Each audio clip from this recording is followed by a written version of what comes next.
नमस्कार students. Class 7 के ये सेकंड चैप्टर को स्टार्ट करने से पहले हम लोग आज पहले ये डिस्कस करेंगे कि 700 एडी जो था उस समय तक भारत में क्या क्या हुआ और कौन से राजा और कौन से साम्राज्य यहाँ पे थे जिनको सेंटर में रखते हुए इस चैप्टर को हिस्ट्री में पढ़ाया गया। ये चैप्टर है हमारा new kings and kingdom 780 to 1280, class 7 NCERT book का दूसरा चैप्टर। सबसे पहले हम लोग ये बात करते हैं कि आखिर 700 साल के पहले तक, ठीक है, कैसा रहा होगा दुनिया और दुनिया में क्या क्या चीज़ें होती रही होंगी। तो यहाँ पे हम लोग इसका एक पूरा विवरण पढ़ते हैं, जिसमें सबसे पहली बात थोड़ा सा हम लोग इसके पहले का जो समय है उसको यहाँ पे डिस्कस करते हैं। अर्ली ह्यूमंस जो थे वो किस तरह से, आपने पढ़ा होगा पिछली क्लासेस में, क्लास 6 में, कि किस तरह से उन्होंने आग का आविष्कार किया, किस तरह से खाना जुटाया, पहनने के लिए कपड़े जो थे वो जानवरों के जो स्किन है उसको यूज़ करते थे। उसके अलावा पकाना, भुनना, सब कुछ इन्होंने यहाँ पे सीखा था। तो ये आपका सारा जो कहानी है, स्टोरी है, वो आपका रहा बिल्कुल भी 20 लाख साल पहले की बात रही है। और तब भी बहुत ज़्यादा डेवलप्ड थे ये लोग, और ये डेवलप्ड थे इसलिए आपको ये पता चलेगा कि इन्होंने बहुत कुछ, ठीक है, सिविलाइजेशंस जब स्टार्ट हुए तो उस समय में बहुत सारी चीज़ें ऐसी मिली जिससे पता चलता है कि हमारा जो ये अभी आधुनिक समय है इससे कहीं ज़्यादा विकसित रहा होगा वो समय। इस समय में अगर आप देखो तो भारत जो है वो एक विशाल साम्राज्य था, और हम लोग अगर पूरी दुनिया के सिविलाइजेशंस की बात करेंगे तो हमें बहुत सारा इसमें इतना कुछ पढ़ाना होगा आप सबको, जो कि शायद अभी आपके चैप्टर का डिमांड नहीं है। लेकिन फिर भी हम लोग इसको देखने की कोशिश करते हैं कि भारत जो है वो इतना ज़्यादा सिविलाइज्ड था कि यहाँ पे अगर बात की जाए तो एग्रीकल्चर, सोसाइटी डेवलपमेंट, ये सब कुछ अर्ली पीपल के टाइम में हो चुका था। ठीक है, आपने ये भी सुना होगा कि दुनिया के बड़े और महान सिविलाइजेशंस में इंडस वैली सिविलाइजेशन जो है वो आती है। उसके अलावा हड़प्पा मोहनजोदड़ो के बारे में आपने पढ़ा होगा, जो कि दुनिया के सबसे ज़्यादा डेवलप्ड सिटीज़ में थे। ग्रेट बात है, ये सब चीज़ें पढ़े होंगे आपने। तो यहाँ से एक चीज़ तो समझ में आती है कि भारत में बहुत सारे लोग जो हैं वो भारत पहुँचे थे इंडस वैली सिविलाइजेशन के समय में। यहाँ पे आर्यंस, ईरानीज़, चाइनीज़, ठीक है, ये सब जो है ये मिक्स्ड पॉपुलेशंस जो है, ठीक है, ये भारत पहुँचे थे। और भारत इसलिए पहुँचे थे क्योंकि भारत जो है इन्हें एक ख़जाने की तरह लगा था कि ये एक ख़जाना है और इसको क्यों नहीं अपने अपने देशों में ले आया जाए। तो यहाँ पे बहुत सारे इन्वेस्टमेंट्स होते रहे, यहाँ पे लोग अपना कब्ज़ा करने के लिए आए। इसको सोने की चिड़िया कहा जाता था भारत को, ये आपको मालूम होगा। तो जिसके पास पैसा होता है लोग उसी से लूटने आते हैं। तो ये जो बात है ये इस समय पे ज़्यादा सूट करती है इंडिया पे। वो अलग बात है कि आज हमारे देश में आप कह सकते हो कि गरीबी भी है, भूख, भय और भ्रष्टाचार, ये तीनों चीज़ें कभी कभी ज़्यादातर देखने को मिल ही जाती हैं। तो वो एक अलग बात है, ये हम लोग हज़ारों लाखों साल पहले की बात कर रहे हैं। तो इस समय में भारत जो है वो सिंक ऑफ गोल्ड था। इतने सारे यहाँ पे सोने के भंडार थे कि यहाँ पे जो आर्यंस हैं, ईरानीज़ हैं, चाइना से लोग हैं, ये सब पहुँचे थे, ठीक है, एक बड़ी आबादी से। और यहाँ पे जो अम्पायर्स थे, ठीक है, जिसमें कि आप देखोगे कि लोकल चीफ हैं, और ये सब क्या करते थे, अरेंज करते थे अम्पायर्स। अब आप सोचोगे लोकल चीफ अम्पायर कैसे अरेंज कर लिए। तो देखो आप मान लो एक छोटा सा ग्रुप है, वो उसकी हालत बहुत अच्छी है, उसकी फाइनेंशियल कंडीशन अच्छी है, उसका इकोनॉमी जो है वो राइज़ कर रहा है, तो वो मजबूत हो रहा है। उसने क्या किया कि वो अपने जो बगल का राज्य है, ठीक है, उसके जो नियर है, उसको जा कर के वो देखा कि अगर इसको भी कब्ज़ा कर लिया जाए तो ये भी मेरे हिस्से में आ जाएगा। वो अपना पावर दिखा के उसको भी कब्ज़ा कर लिया। अगर वो पावरफुल रहा उससे तो फिर है कि वो फिर तीसरे को किया, चौथे को किया। तो भारत ऐसे ही छोटे छोटे आप कह सकते हो कि राज्यों में बटा हुआ था, और जो मजबूत रहा वो जा कर के शासन करना शुरू कर दिया उस पर। तो इससे एक न्यू टाइप ऑफ आप कह सकते हो कि लोकल ग्रुप्स का डेवलपमेंट हुआ, जिन्होंने कब्ज़ा करते करते अपनी इकोनॉमी को एक्सपैंड किया, विस्तार किया। और एक्सपेंशन के कारण क्या हो गया कि बड़े बड़े साम्राज्य बनने शुरू हो गए। अब इसी में है कि कोई विरोध किया कि नहीं, हम तुम्हारे अंडर में नहीं रहेंगे, हमें अपना अलग साम्राज्य चाहिए, तो इसके लिए लड़ना होगा। लड़ाई हुई, जो जीत गया वो साम्राज्य उसके अंडर आ गया, और अगर नहीं जीत पाया तो फिर वो हारा उससे। तो इस तरह से करके ये जो 700 एडी था, इस समय तक ऐसे ही साम्राज्यों का गठन हो रहा था। तो साम्राज्यों का जब गठन हुआ तो इस समय में बहुत मारकाट हुआ। आप पढ़ोगे भी कि इस समय को, इस वक्त को डार्क एज भी कहा गया है।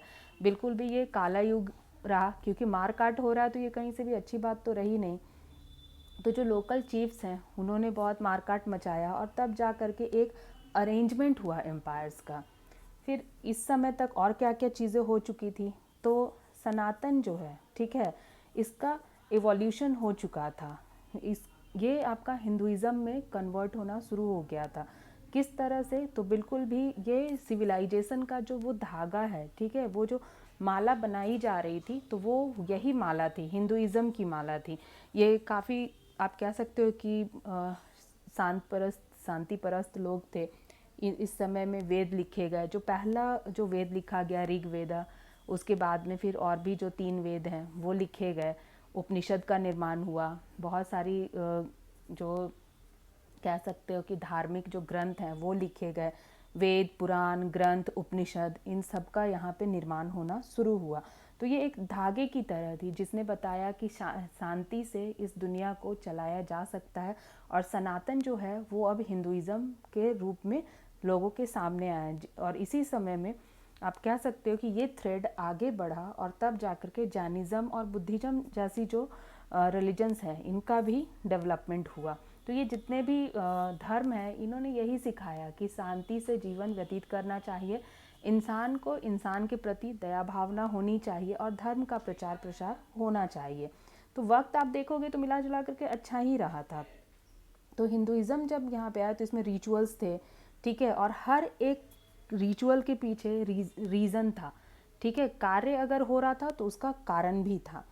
अब आप सोचोगे कि सिर्फ भारत की ही बात क्यों की जा रही है, तो भारत की बात इसलिए की जा रही है कि इस समय में भले दुनिया में बहुत सारे सिविलाइजेशंस और भी डेवलप हो रहे थे, लेकिन भारत के बारे में पढ़ना अभी, चूँकि अगर आप में से किसी को हिस्ट्री में बहुत ज़्यादा इंटरेस्ट हो, बाद में चल के आपने इसमें स्पेशलाइजेशन किया, तो उसके लिए मैंने यहाँ पे कुछ बुक्स के नाम लिखे हैं, ठीक है। जैसे आपका इंडियाज़ एंशिएंट पास्ट है, आर.एस. शर्मा की बुक है। रोमिला थापर की 2 बुक्स हैं, द पास्ट एज प्रेजेंट, और दूसरा बुक है अर्ली इंडिया। फिर है आपका नितिन सिंघानिया की बुक है Indian art and culture. Poonam Dalal Dahiya की बुक है, ठीक है, ancient and medieval India. Vipin Chandra की बुक आपको मिलेगी मार्केट में। फिर है why I am an atheist, ये भगत सिंह जी की लिखी हुई है। तो ऐसे कुछ बुक्स हैं जो आप जिनको बहुत इंटरेस्ट आए वो पढ़ सकते हैं। खैर, ये तो हो गई बुक्स की बात। अभी हम लोग देख रहे हैं कि इवोल्यूशन हुआ सनातन धर्म की। उसके बाद में फिर एक बात आ जाती है यहाँ पे कि यहाँ पे डिवीज़न भी हुआ, ठीक है। जो काम है उसका डिवीज़न भी हुआ। अब डिवीज़न जो है वो कास्ट सिस्टम जो है वो कैसे डेवलप होना शुरू हुआ, ये हम लोग यहाँ पे जान रहे हैं।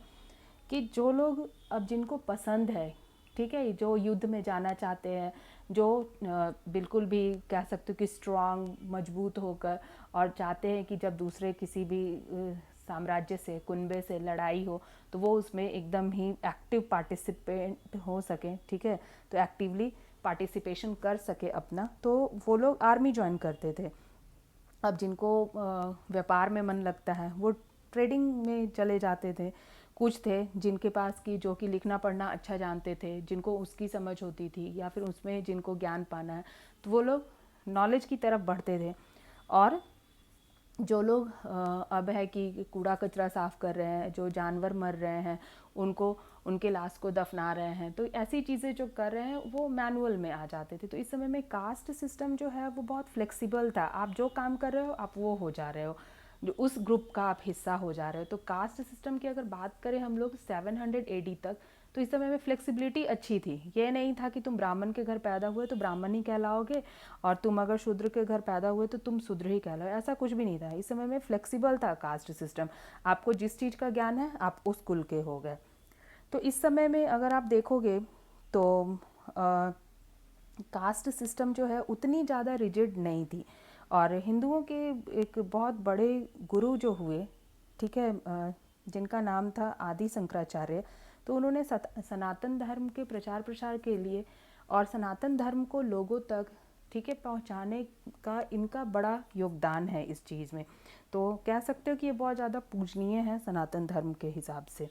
तो ये तो बात रही हमारी कि टिल 700 AD तक, ठीक है। इसमें और भी आप अगर देखोगे कि सनातन धर्म को आगे बढ़ाने में विवेकानंद जी जैसे लोगों का भी बहुत बड़ा योगदान रहा। तो ये 700 तक की कहानी है। अब हम लोग देखेंगे 700 AD टू 1200 AD तक।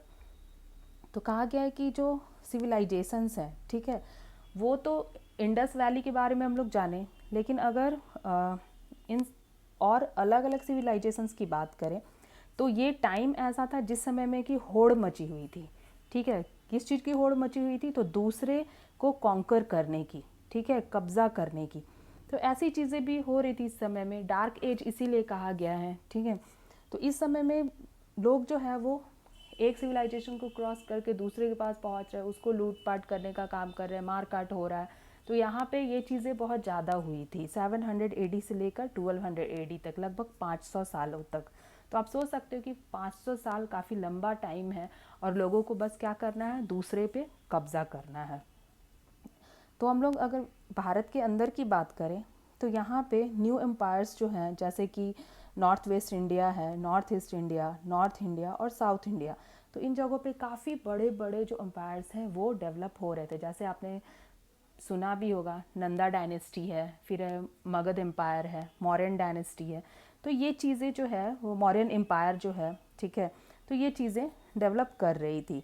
ये ऐसे एम्पायर्स जो है वो बहुत ज़्यादा राइज कर रहे थे। बड़े महान महान राजा हुए इस समय में, जैसे धनानंद है, चंद्रगुप्ता मौर्य हैं, अशोका के बारे में आप सब जानते होंगे, ठीक है। तो हिंदुइज़्म ही हिंदुइज़्म था चारों तरफ। तो इस समय में हिंदुइज़्म का भी इवोल्यूशन हुआ और इसने जो भारत की जो सिविलाइजेशन है उसको बिल्कुल भी एक धागे में पिरो कर रखने का काम किया। जब तक यहाँ पे इस्लाम, क्रिश्चियनिटी ऐसे की जो रिलीजन है, इसके अलावा भी और जो भी रिलीजन्स हैं, जब तक वो भारत में पहुँच नहीं गए थे तब तक, ठीक है। तो हिंदुइज़्म जो है वो एक समान सूत्र में सबको जोड़ने का काम कर रहा था इस वक्त में। लेकिन याद रखना होगा कि जब तक दूसरे धर्मों का प्रचार प्रसार भारत में नहीं हुआ था तब तक। तो जैसे अब फिर नेक्स्ट टॉपिक है हमारा कि इस समय में कास्ट सिस्टम, जो हम लोग बात की फ्लेक्सिबिलिटी की, वो तो थी 700 AD तक, लेकिन अब 700 से 1200 AD तक जो कास्ट सिस्टम है वो अब हो गया डिवीज़न बाय बर्थ, ठीक है, जन्म के हिसाब से इसको बांटना। कैसे? तो कहा गया है कि अब आप ये देख लो कि जो बार्बर है, ठीक है, उसका काम है, अगर वो बाल काट रहा है तो उसके बच्चे भी उस काम को सीख रहे हैं, तो उसके बच्चे आगे उसी काम को कर रहे हैं। जो आर्मी मैन है उसका बच्चा जो है वो आर्मी की तरफ ही जा रहा है। जो मैनुअल वर्क कर रहे हैं वो अपने घर में देख रहे हैं कि मैनुअल वर्किंग ही हो रहा है, तो वो उस तरफ जा रहे हैं। तो यहाँ पे क्या हो गया कि यहाँ पे जो वर्क है वो अब बिल्कुल भी रीज़न बन गया था कास्ट के डिवीज़न का। तो यहाँ से अब ये हो गया कि भले अकल हो चाहे नहीं हो, ब्राह्मण के घर में आप जन्म लिए हो तो आपको नॉलेज रहे ना रहे, आप ब्राह्मण के बच्चे हो और आप बस वही काम करोगे। आप अगर आर्मी पर्सन के बच्चे हो तो आपको वही काम करना है, क्योंकि हायर से लोअर में कोई भेजना ही नहीं चाह रहा है, ठीक है। तो यहाँ से इमर्ज हुआ, आप कह सकते हो वर्ण व्यवस्था जो है वो यहाँ से स्टार्ट हुई। तो इस तरह से इसको 4 भागों में बांट दिया गया। ब्राह्मण जो शिक्षा देगा, ब्राह्मण के घर में जो भी पैदा हो सब शिक्षा ही देंगे, ठीक है। जो क्षत्रिय है, भले उसमें कोई तलवार उठाना जाने ना जाने, लेकिन सब लड़ने ही जाएंगे, ठीक है, बिजनेस की अकल हो ना हो। थर्ड जो है वैश्य, ये सब के सब बिजनेस ही करेंगे। और भले बच्चा जो है वो बहुत ज़्यादा टैलेंटेड हो, वो शूद्र का बच्चा है तो वो मैनुअल का ही वर्क करेगा। तो ये कास्ट डिवीज़न यहाँ पे स्टार्ट हो गया था। और कास्ट सिस्टम जो है, वर्ण व्यवस्था जो है जब स्टार्ट हो गई, तो अब समाज जो है वो क्या हो गया, रिजिड हो गया। अब यहाँ से ये चीज़ें भी हो गई कि रिजिडिटी इतनी ज़्यादा बढ़ गई थी कि सबसे ज़्यादा प्रभाव इसका देखने के लिए मिल गया शादियों में, शादी ब्याह पे, कि लोग जो है वो इंटर कास्ट, अंतर जातीय विवाह जो है, इन चीज़ों को अप्रूव नहीं करने लगे। और अगर कोई ऐसी गुस्ताखी कर भी ले तो उसको मार देते थे। और ये तो आप देखोगे कि ये हम पुराने समय की बात कर रहे हैं, 700 टू 1200 की बात कर रहे हैं एडी की, लेकिन ये तो आज भी होता है, बहुत जगह पे ऐसा होता है। तो ये चीज़ें जो है वो उसी समय में दिमाग में भरी गई थी और लोग इतने ज़्यादा रिजिड हो गए कि इसके लिए मारने से भी पीछे हटे नहीं, भले ही अपने परिवारों का ही यहाँ पे ऑब्वियस सी बात है कि हत्या करनी पड़ जाए, लेकिन कास्ट जो है वो सबसे सर्वोत्तम है। ये चीज़ें यहाँ पे बिल्कुल भी निकल कर आई हैं। तो ये तो था हमारा second topic, 700 AD to 1200 AD. अब हम देखते हैं कि हम जो ये चैप्टर डिस्कस करेंगे इसमें इसके लर्निंग ऑब्जेक्टिव्स, या कह सकते हो कि आप बेसिक पॉइंट्स क्या क्या होंगे। तो सबसे पहले हम लोग बात करेंगे emergence of new dynasties and kingdoms के बारे में, जिसमें यहाँ पे कि कुछ डायनेस्टीज़ की बात होगी इस चैप्टर में, गुज्जर प्रतिहाराज के बारे में, राष्ट्रकूटाज और चौहान्स। तो ऐसे कुछ किंगडम्स की यहाँ पे हम लोग स्टोरी सुनेंगे। उसके अलावा है कि इस समय में जो वॉर्स है वो क्यों होता था, वेल्थ के लिए ही होता था, ऑब्वियस ही चीज़ है। फिर पढ़ेंगे गजनी और मोहम्मद गौरी का इन्वेशन इंडिया पे। ये दो ऐसे प्राणी भारत में आए थे जिन्होंने कि सबसे ज़्यादा नुकसान पहुंचाया था हिंदू धर्म से जुड़े हुए रिचुअल्स को और मंदिरों को लूटने का भी काम किया था। फिर हम पढ़ेंगे इसमें new ways two of start of any kingdom, कि किस तरह से एक नया किंगडम जो है वो बनता है और उसकी जो एडमिनिस्ट्रेशन है उसके बारे में पढ़ेंगे कि वहाँ का जो प्रशासन व्यवस्था है वो किस तरह का होता था जब एक नया साम्राज्य का गठन होता था। तब एक क्लोज़र लुक हम लोग देखेंगे यहाँ पे कि चोला एम्पायर किस काफ़ी बड़ा एम्पायर रहा, काफ़ी बड़ा साम्राज्य रहा, और इसमें हम लोग राजराजेंद्र चोला के बनाए हुए कुछ अच्छे खूबसूरत मंदिरों के बारे में पढ़ेंगे जो कि साउथ इंडिया का एम्पायर था, और वेरियस टेम्पल्स के बारे में पढ़ेंगे जो कि साउथ इंडिया में सिचुएटेड है। उसके अलावा हम यहाँ पे एल्सवेयर में पढ़ेंगे case study Tang dynasty of China, जिसमें हम लोग पढ़ेंगे कि चाइना की ये जो डायनेस्टी थी वो कैसी थी। भले आज हम लोग चाइना के बारे में बात नहीं करना चाह रहे हैं, उसने दुनिया को ऐसा गिफ्ट दे दिया है जो कि बोलने के लायक भी नहीं है, लेकिन फिर भी अब पढ़ना तो है इसमें, केस स्टडी में तो पढ़ेंगे ही। ठीक है, तो ये था हमारा basic introduction chapter. Next video में हम लोग पढ़ेंगे किस तरह से इमर्ज की न्यू डायनेस्टीज़ और किस तरह से भारत में मंदिरों का निर्माण हुआ और क्यों इसको डार्क एज भी कहा जाता है। मुझे उम्मीद है आपको ये चैप्टर समझ में आया होगा। हंसते रहिए, मुस्कुराते रहिए, खुश रहिए, और इतिहास जो है वो कहानी की तरह है, और कहानी के जैसा इसको सुनिए, समझिए, और अपने पास्ट, प्रेजेंट और फ्यूचर को बहुत ही सम्मान के साथ आगे बढ़ाइए। धन्यवाद।